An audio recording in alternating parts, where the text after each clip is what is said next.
Hello and welcome everyone. In today's video I will show you how to expire invite links automatically on Telegram.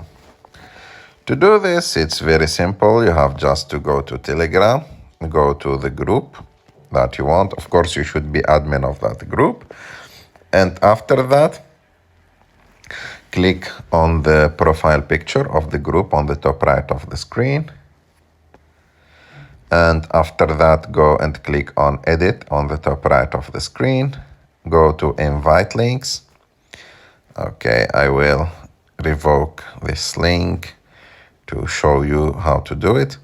So to do or to create a link with automatic expiry time or date, you have to click on create a new link. Give it a name. I will name it test 2. And you can request admin approval. And to expire automatically, you have here to limit it by time period, 1 week, 1 day, or 1 hour.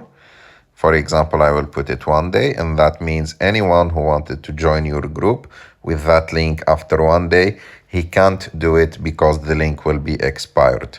And after that, just click on create. And that's it. As you can see here, there is a counter now, counting 24 hours for the link to expire. I hope that you like this video. If you like this video, don't forget to subscribe to our channel, to like this video, and see you in the next one.